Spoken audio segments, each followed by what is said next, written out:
చాలా సంవత్సరాల క్రితం ఒక మనిషిని నాకు తారసపడ్డాడు. 6 అడుగుల 2-3 అంగాలు ఉంటాడు ఆయన. ఆయన చూస్తే నవ్వు ముందు, తర్వాత ఆయన కనబడతాడు. ఆయన ఎవరో కాదు, శేఖర్ కమ్ముల. ఎంతో ఇన్నోసెంట్గా ఉంటుంది, ఎంత లైవ్లీగా ఉంటుంది, ఎంత వామ్త్గా ఉంటుంది. అతను ఫస్ట్ మిమ్మల్ని చూసి పెరిగామండి, మీ అభిమానులు అవ్వండి అన్నాడు ఆయన. అది ఏమో కానీ తనకంటే ఒక యూనిక్ స్టైల్ని పెట్టుకున్నాడు. ఎవరి దగ్గర పనిచేయలేదు.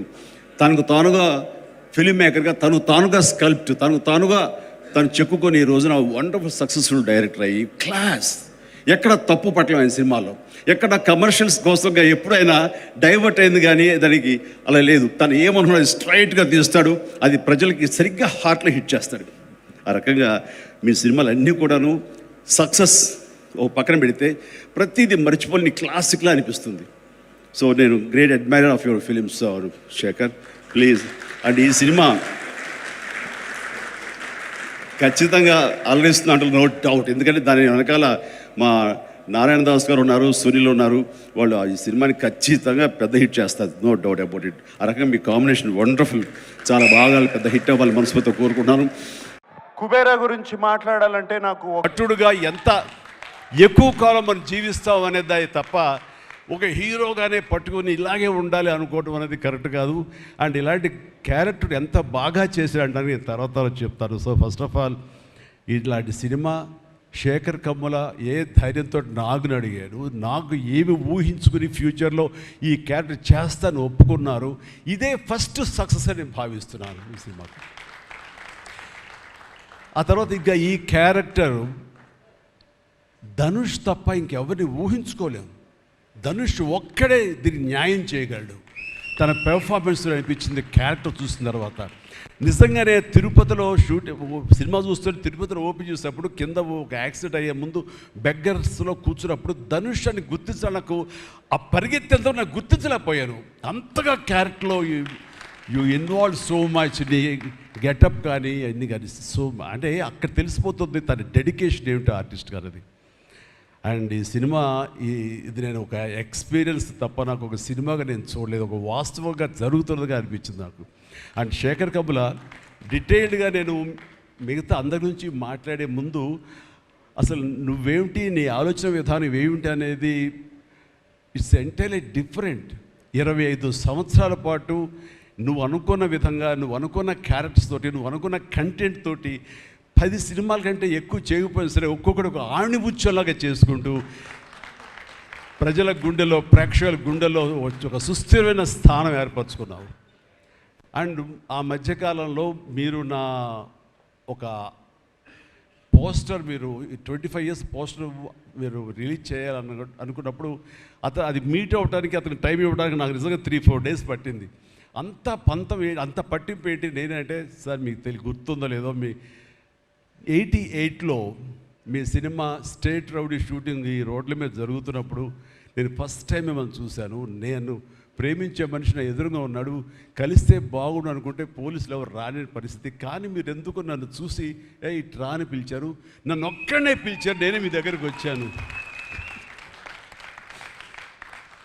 నేను ఎందుకు పిలిచానంటే అతను అందరికన్నా హైట్ ఉన్నాడు కాబట్టి ఏదో తాపత్ర పడుతుంటే రమ్మని పిలిచి ఉంటాను తప్ప అతనేమనుకున్నాడంటే నా లోపల భావాలు కానివ్వండి, నేను ప్రేమ కానివ్వండి నేను వ్యక్తం చేయగలిగాను, అది కరెక్ట్గా కనెక్ట్ అయింది అని తను అనుకున్నాడు.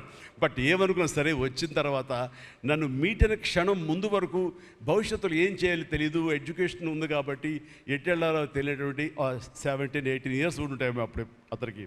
36 years అయిపోయింది కలిసి, ఫస్ట్ టైం కలిసి. ఆ క్షణాన నన్ను చూడగానే, నాతోటి కూర్చోగానే, నాతో మాట్లాడగానే, నేను నా షేక్ హ్యాండ్ తీసుకోగానే ఆ క్షణం డిసైడ్ అయిపోయింది. అంబిగ్యూటీ, డౌట్ లేదు, ఖచ్చితంగా నేను సినిమా ఇండస్ట్రీలో సెటిల్ అవ్వాలని ఆ రోజు నిర్ణయించుకొని తను చెప్పడం అన్నది నాకు ఎల్లేని సంతోషంగా ఉంది. నేను గర్వించే, నన్ను ప్రేమించే మనిషి, నన్ను అభిమానించే మనిషి ఈ రోజున ఈ స్థాయిలో ఉండి ఇంతమంది చేత ప్రశంసలు పొందుతున్నాడంటే కనుక హ్యాట్స్ ఆఫ్. ఇది గర్వం నీవు కాదు, నీలాంటి వ్యక్తి నన్ను ఇన్స్పిరేషన్గా తీసుకుని ఇందులో ఇండస్ట్రీ వచ్చి నీ సొంత టాలెంట్ తోటి, నీ సొంత ఆలోచనతో, నీ కమిట్మెంట్ తోటి ఈరోజు ఈ స్థాయికి ఉన్నందుకు ఫస్ట్ ఆఫ్ ఆల్ ఈ సిల్వర్ జూబ్లీ ఇయర్ సందర్భంగా మనస్ఫూర్తిగా నా అభినందనలు మరొకసారి తెలియజేస్తాను శేఖర్ కమ్ముల, ప్లీజ్. అంటే శేఖర్ కమ్ముల సినిమాలు నేను ఎప్పుడు చూస్తూనే ఉన్నాను, అన్నీ చూసాను దాదాపుగా.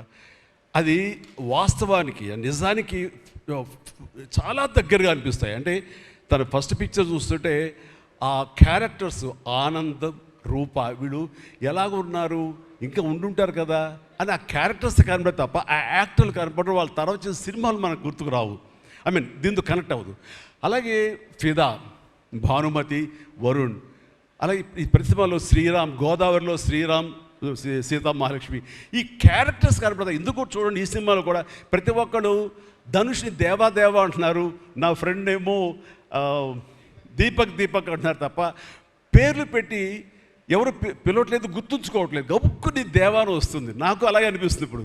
అంటే క్యారెక్టర్ని అంతగా ప్రొజెక్ట్ చేస్తారు. ఇంతకంటే బెస్ట్ ఎగ్జాంపుల్ లేదు. ఎప్పుడో చూసి సినిమాలకి ఆ క్యారెక్టర్స్ పేరు, నా సినిమాలో నా క్యారెక్టర్స్ నాకు పేర్లు గుర్తుండవు నాకు. అలాంటిది తన సినిమాలో క్యారెక్టర్స్ ఇప్పటికీ గుర్తున్నాయి నాకు. రూప అనే పేరు ఎందుకు గుర్తుందంటే అందులో తండ్రి పాత్ర మెంటల్గా రిటార్టెడ్ రూపాన్ని పిలుస్తాడు. ఆనంద్ అఫ్కోర్స్ హీరో పేరు, అది గుర్తుండిపోయింది. అట్లాగే వరుణ్ సినిమాలో ఫిదాలో భానుమతి సెపరేట్ కేజ్ అంటుంది కదా ఒక డైలాగు, సెపరేట్ పీస్ ఏదో అంటుంది. అలాగే హైబ్రిడ్ పెళ్ళి అంటుంది. అలాగా తన క్యారెక్టర్స్ గుర్తుండిపోతాయి. అది తన గొప్పతనం. అవి వాస్తవికంగా ఎక్కడో ఇంకా ఉండుంటాయి, వాళ్ళు ఎక్కడో జీవించుంటారు అన్న ఫీలింగ్ ఇస్తుంది. అలాంటి రియల్గా అతని కాన్సెప్ట్ కానీ అది చెప్పాలంటే అదొక పిచ్చి. నేను అనుకున్నది తప్ప ఇంకోలాగా కాదని. ఇందాక నాకు అన్నారు కదా, నేను మామూలుగా ఎప్పుడు వచ్చే విధంగా నడుచుకుంటూ వస్తుంటే నాకు అలా వద్దు ప్లీజ్, దయచేసి మీరు నా క్యారెక్టర్ నడవాలి. నీ క్యారెక్టర్ నడవాలంటే ఎలా నడవాలి తెలియదు నాకు. నాకు వచ్చిన నడకే ఇది అని చెప్పి ఇందాక ఇద్దరు అనుకుంటాం. నాకు తెలిసిన నడకే ఇది కాదండి, మీ హీరోలా నడుస్తున్నారు, స్టైలిష్గా నడుస్తున్నారు. నేను స్టైలా, నేను హీరోలాగనా అని అంటే కాదు అంటూ ఆ క్యారెక్టర్ చూస్తుంటే నాకు మీరు చాలా డిఫరెంట్గా కనపడ్డారు. నాకు రెగ్యులర్గా కనపడలేదు. మీకుండే ఆ కింగ్ నాగ్ అని కానీ ఆ గ్లామర్ మన్మధుడు యొక్క స్టైల్లో ఒక చామ్ ఉంటుంది కదా, ఈ సినిమాలో అది కనపడకుండా జీవితంలో నలిగిపోయినటువంటి, మానసికంగా ఫిజికల్గా నలిగిపోయినటువంటి ఒక మనిషి కనపడుతున్నారు. అది మీ క్యారెక్టర్. ఏంటి ఇలాగుంది నలిగిపోయినట్లుగా, బహుశా జైలు నుంచి బయటికి మళ్ళీ ఎప్పుడు వచ్చినప్పుడు మళ్ళీ ఫుల్ గ్లామర్లో కనపడతాడేమో లేదు సూటు గిట్టు వేసుకుని. అంటే అప్పుడు కూడా భారంతోటో మానసికంగా ఆ ఒక దీనితోటో ఆ సంఘర్షణతోటో ముఖంలో ఆ హెవీనెస్ తోటో జీవితంలో ఏదో పోగొట్టుకుని ఏదో సాధించాలని ఏదో అనుకోవాలని ఏదో రకంగా అయిపోయినట్లా ఈ పరిస్థితుల్లో అన్న మీమాంసలో నలిగిపోతాం. ఆ నలిగిపోవడం అనేది ఫిజికల్గా and appearance wise performance wise చూపించగలిగాడంటే అది హెడ్స్ ఆఫ్ నాగ్. మీరు అన్నట్లుగా ఇది మీకు డిఫరెంట్, ఇంకో కోణం నుంచి మీకు హొరైజన్ మీకు ఓపెన్ అయ్యింది, ఇంకొక డోర్ ఓపెన్ అయ్యింది. తద్వారా బోల్డ్ అని ఫెంటాస్టిక్ క్యారెక్టర్స్ వస్తాయి. అండ్ మీరు అనుకున్నది ఉంటుంది, మీ లాంజివిటీ ఇంకా పెరుగుతుందని అనుకుంటున్నాను. మీ దోవలో నేను కూడా మీకు సమంగా నేను వచ్చేస్తాను నేను అనుకుంటున్నాను.